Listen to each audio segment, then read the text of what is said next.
दोस्तों, ISKCON temple की आपने ये वीडियो तो देख ही ली होगी। अगर नहीं देखी है तो डिस्क्रिप्शन बॉक्स में आपको उसका लिंक मिल जाएगा, वहां से क्लिक करके आप इस वीडियो को भी देख सकते हैं।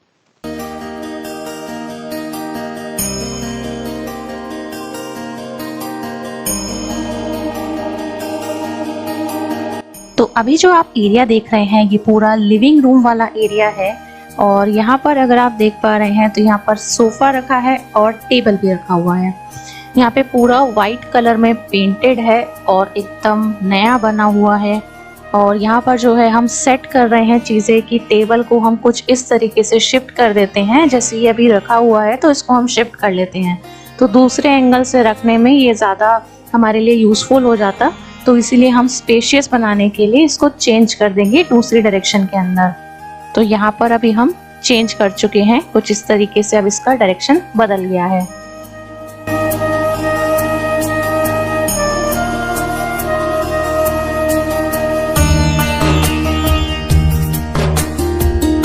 तो दोस्तों, अगर आपने अभी तक मेरा चैनल सब्सक्राइब नहीं किया है तो सब्सक्राइब कर लें और नोटिफिकेशन बेल को भी दबा दें ताकि आने वाली वीडियोस का भी आपको नोटिफिकेशन मिलता रहे। और यहाँ पर जो है हमारा कुछ सामान रखा हुआ है और अभी हम यहाँ पर कपड़ा ले रहे हैं कुछ साफ सफाई करने के लिए।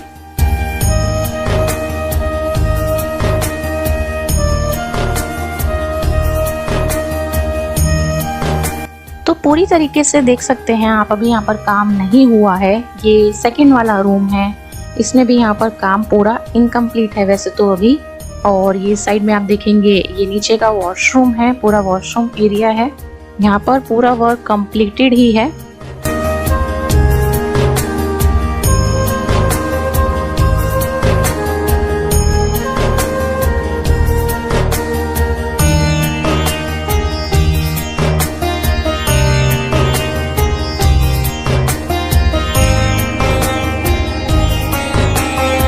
अब पहले हम यहाँ पर सारी चीजें जो हैं साफ सफाई कर लेंगे सभी जगहों पर, फर्श पर भी।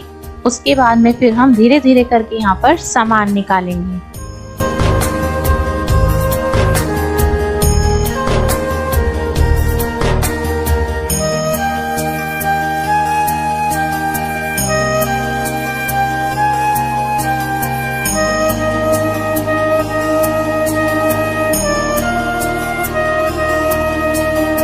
तो ऐसा बहुत बार होता है जब हम थोड़ा जल्दी में होते हैं, हमारे पास सब्जियां काटने का भी समय नहीं होता है या फिर हमें कोई चीज़ बहुत झटपट बनानी होती है। तो उसके लिए मैंने यहाँ पर ये परचेज किया है।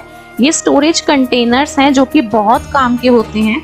आप इनके अंदर छोटे छोटे करके वेजिटेबल्स काट के रख सकते हैं, जो भी अनियंस हैं, कैप्सिकम है, टमाटो वगैरह जो भी आपको काट के रखना है, और फटाफट में से इनमें से इस्तेमाल कर सकते हैं। अब इनका यूज क्या है, आपको लगभग ये 100 रुपीज के आसपास में इसका प्राइस रेंज था। अच्छी क्वालिटी की प्लास्टिक है, ड्यूरेबल है और एयर टाइट है कंटेनर का ये बॉक्स जो है। इसका लिंक आपको नीचे डिस्क्रिप्शन में मिल जाएगा, आप जरूर से चेकआउट कर लीजिएगा। और ये जो है पूरा इस तरीके से इसमें छेद हो रखे हैं, जिससे जो भी आप इसके अंदर रखोगे ना वो एकदम फ्रेश रहेगा। तो आप जरूर से एक बार चेकआउट करिएगा, बहुत ही यूजफुल प्रोडक्ट है। क्योंकि जब आप काम को एक टेंशन लेकर और काम समझकर करते हैं तो आपको ज्यादा लोड पड़ता है, और अगर आराम से आप इसको बिना टेंशन लिए करते हैं, बिना अपने दिमाग के ऊपर लिए करते हैं, तो आप आराम से सारा काम करते चले जाते हैं। क्योंकि हमारी जो आत्मा है ये ज्ञानेंद्रियों द्वारा ज्ञान प्राप्त करती है, कर्मेंद्रियों द्वारा कर्म करती है, अर्थात बुद्धि के द्वारा आत्मा सोचती है, हाथ द्वारा वह कार्य करती है। इन्हीं इंद्रियों के साथ आत्मा संसार में विचरती है। संसार में विचरते हुए जहाँ आत्मा भोगों को भोगता हुआ भोक्ता कहलाता है, वहाँ कर्म करते हुए कर्ता भी कहलाता है। अर्थात जो हमारी आत्मा है वो भोक्ता भी है और कर्ता भी है।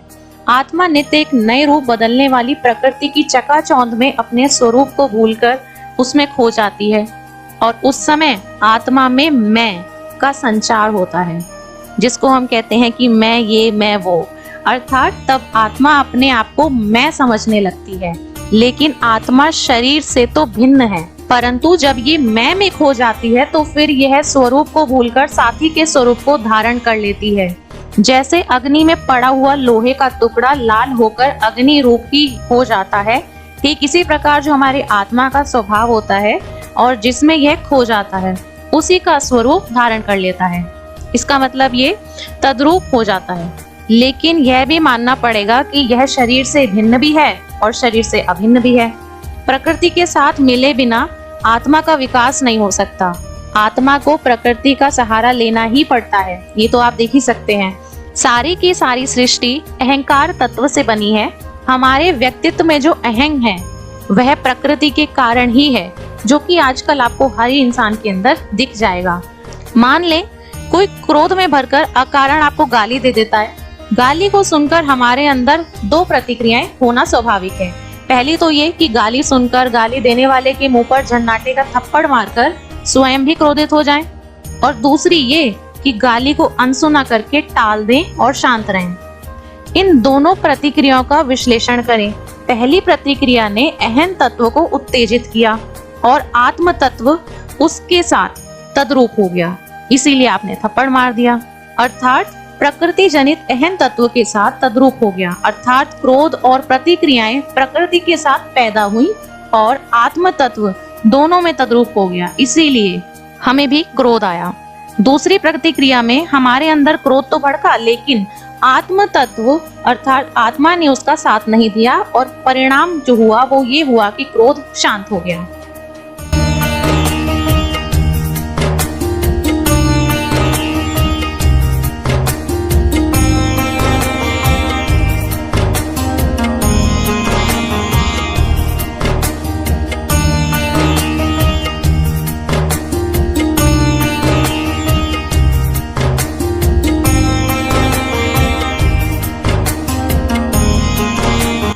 अगर आपने डिस्क्रिप्शन बॉक्स अभी तक चेक नहीं करा है तो डिस्क्रिप्शन बॉक्स में जो मैंने लिंक दिए हैं उनको जरूर से चेक करा करिए, क्योंकि मैं उसमें आपको बहुत ही ज्यादा यूजफुल प्रोडक्ट्स देती हूँ छांट करके। तो आप जरूर से चेक करा कीजिए। जो भी चीज आपके काम की होती है उन्हें आप बाय कर सकते हैं, और अगर आप अभी नहीं कर सकते हैं तो जरूर से आप बाद में इन चीजों को बाय कर सकते हैं।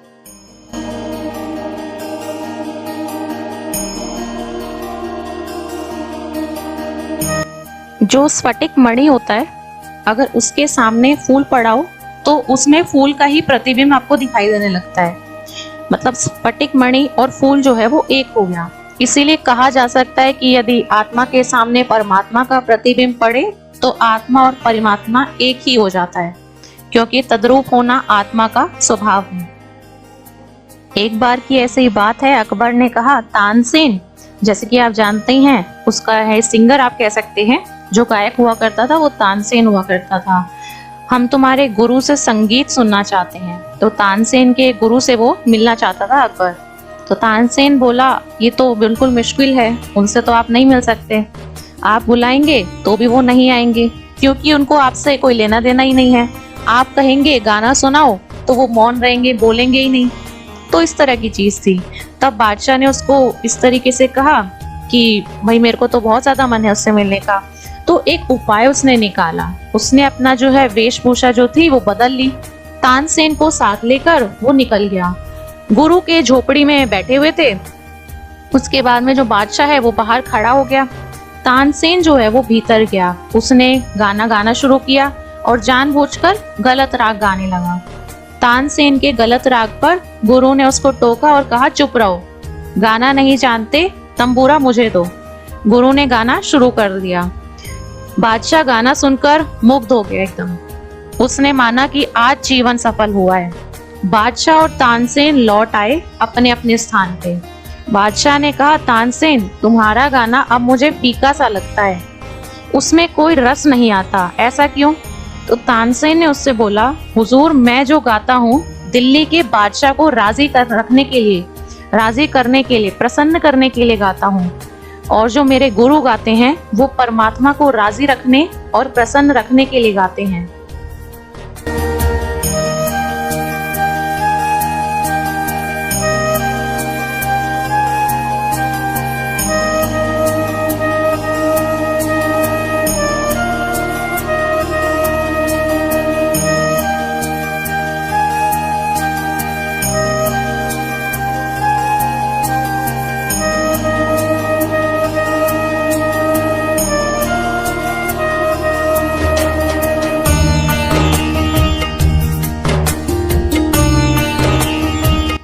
जैसे हम गैस पे खाना बनाते हैं और आपका गैस मान लीजिए अचानक से खत्म हो जाता है और इस तरीके से आपके पास में और कोई ऑप्शन नहीं है, तो हमने इंडक्शन भी मंगवा रखा है। ये प्रेस्टीज का है, आपको नीचे डिस्क्रिप्शन में लिंक मिल जाएगा। ये बहुत ही बढ़िया प्रोडक्ट है और इसको आप बाय कर सकते हैं। इमरजेंसी में बहुत अच्छा काम आ जाता है ये, और आराम से इसके ऊपर सभी चीजें आप बना पाएंगे।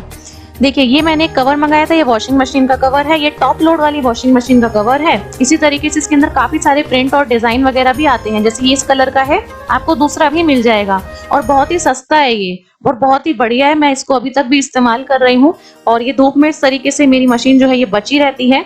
और अगर आपका फ्रंट लोड वाला है तो वो भी आपको नीचे लिंक मिल जाएगा, वो भी आप बाय कर सकते हैं। बहुत ही अच्छी क्वालिटी का ये प्रोडक्ट है। लेकिन अब वहीं आज की बात कर लीजिए। आज हमारा दृढ़ निश्चय ये है कि इंद्रियों से हमें जो सुख मिलता है वह इंद्रियों विषयों में विद्यमान है। इसी विश्वास को लेकर हम सब अधिक से अधिक धन अर्जित करने, इकट्ठा करने, उसको बढ़ाने में निरंतर लगे रहते हैं। किंतु थोड़ा सा विचार करने से ये स्पष्ट हो जाता है कि धन के अर्जन करने और संग्रह से सुख की मात्रा नहीं मापी जा सकती। हम अपने जीवन के उन दो विरोधी दृश्यों से भलीभांति परिचित हैं, जहां एक ओर एक करोड़पति अपने शाही कक्ष में बैठा रो रहा है और दूसरी ओर एक जीर्ण वस्त्रधारी किसान अपनी गरीबी में ही मस्त सा गा रहा है। इसके अलावा यदि सुख इंद्रियों विषयों में ही निहित है, अगर इसी के अंदर सुख है, तो हर व्यक्ति को इन विषयों को पाकर समान मात्रा में ही सुख मिलना चाहिए, उन्हें बहुत खुशी होनी चाहिए। स्पष्ट रूप में यह बात सत्य से बहुत दूर है।